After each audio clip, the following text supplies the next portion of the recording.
पहले बात महाराष्ट्र में चल रहे जुबानी तीरों की करेंगे। महाराष्ट्र में जैसे जैसे वोटिंग की तारीख नजदीक आ रही है, नेताओं के बीच जुबानी जंग तेज हो गई है। जनता के मुद्दों के बजाय यहां शब्दों के बाढ़ से जनता को लुभाने की कोशिश हो रही है। कहीं बटेंगे तो कटेंगे का शोर है, तो कहीं जाति धर्म वाली सियासत का जोर है। लेकिन ये बयानी तीर छोड़ते छोड़ते नेता कई बार बेलगाम होते भी दिखाई दे रहे हैं। आए दिन नेता भाषा की जो लक्ष्मण रेखा है उसे पार कर रहे हैं। चुनावों में फायदे के लिए ध्रुवीकरण करने के लिए महिलाओं का अपमान, सनातन के खिलाफ बोल, तुष्टीकरण के लिए फतवे, हर फॉर्मूले को ट्राई किया जा रहा है। क्या सियासी फायदा मिलेगा, ये सवाल है। आज महाराष्ट्र चुनाव में चलने वाले बयानी तीर पर बदजुबानी वाली कहानी की पूरी जानकारी आपको देने वाले हैं।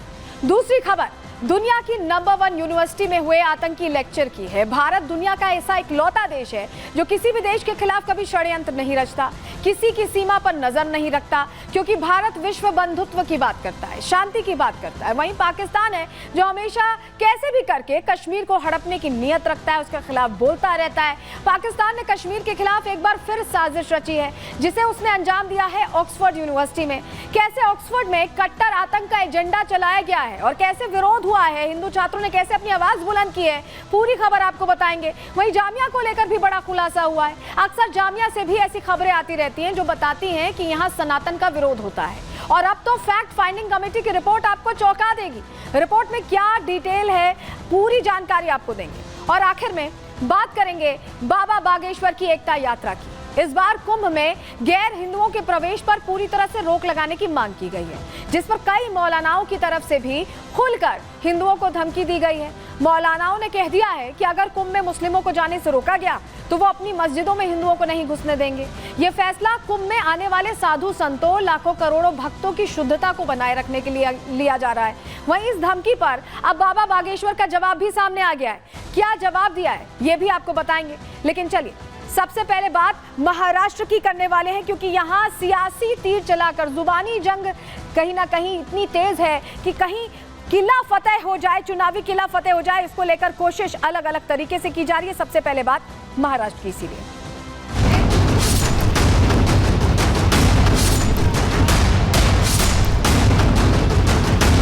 आरएसएस ये आतंकवादी संगठन है, क्योंकि वो लोगों को डराने का काम करता है, हिंसा करते हैं।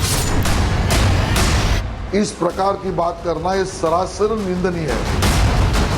तत्काल कांग्रेस नेता अपने शब्द वापस ले। संघ जो कार्य करता है वो राष्ट्र के लिए करता है, मानवता के लिए करता है।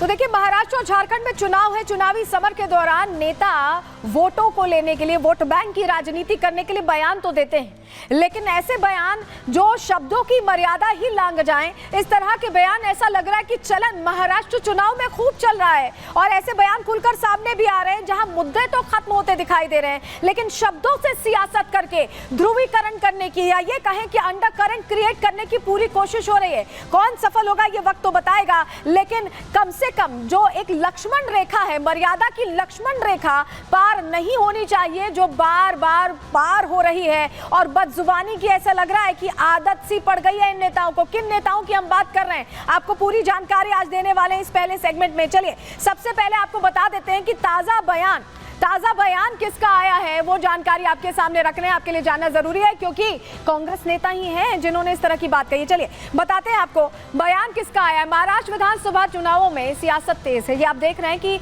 महाराष्ट्र में खूब गर्मा गर्म बहस हो रही है, जुबानी जंग चल रही है, लेकिन कांग्रेस और उसके सहयोगी दल लगातार बदजुबानी भी कर रहे हैं, ऐसे ऐसे बयान दे रहे हैं। कांग्रेस नेता हुसैन दलवाई ने विवादित बयान दे दिया है। क्या कहा है उन्होंने? दलवाई ने आरएसएस को आतंकी संगठन ही बता दिया है। सोचिए आप, आरएसएस लोगों को हिंसा सिखाता है, हुसैन दलवाई ये कह रहे हैं। यहां तक कह दिया हुसैन दलवाई ने कि महात्मा गांधी की हत्या के लिए भी आरएसएस ही जिम्मेदार है। आप सोचिए, इस तरह की हल्की बयानबाजी हो रही है, बदजुबानी हो रही है। हुसैन दलवाई कांग्रेस नेता हैं और उन्होंने भी एक तरह से वही बात करने की कोशिश की है जो उनके राष्ट्रीय अध्यक्ष करते रहे। एक बार सुनवाते हैं आपको हुसैन दलवाई कैसे जहरीले बोल रहे हैं आरएसएस के खिलाफ, पहले सुन लीजिए। आतंकवादी संगठन है, इसलिए मैं बोल रहा हूँ क्योंकि वो हिंसा पढ़ाते हैं, शाखाओं पे बच्चों के दिल के ऊपर थाम देते हैं। बचपन से वो वही सीखे हैं कैसा झूठा बोलना। ये जानबूझ के लोगों को डराने का काम करता है, हिंसा करते हैं। गांधी जी का खून किया उन्होंने, और उसका भी आज भी उनको ये नहीं बोलते, माफी नहीं मांगते कि जो खून हुआ वो गलत था, हमारी गलती है, ऐसा आज भी वो बोलते नहीं। हिंदू आतंकवादी हो ही नहीं सकता। हिंदू इस देश की पूरी परंपरा मानने वाला होता है। हम महात्मा गांधी को मानने वाले हैं और हम शिवाजी महाराज को मानने वाले हैं। तो यहाँ हिंदू और मुसलमान ऐसा कोई दरार नहीं है। हुसैन दलवाई जो कुछ बोल गए, उसके बाद हमने दोबारा उनसे बात करने की कोशिश की, ये समझने की कोशिश की कि क्या आरएसएस को जो लेकर उन्होंने जो कुछ भी कहा है उस बयान पर, वो उस बयान को वापस लेना चाहते हैं क्या माफी मांगना चाहते हैं क्या? लेकिन हुसैन दलवाई तो अड़े रहे। सुनिए क्या कुछ कहा है रिपब्लिक भारत से खास बातचीत में। भारतीय जनता पार्टी आप पे अटैक कर रही है, बोल रही है आरएसएस देशभक्त ऑर्गेनाइजेशन, आप ऐसे कैसे बयानबाजी कर सकते हैं? कैसे देशभक्त?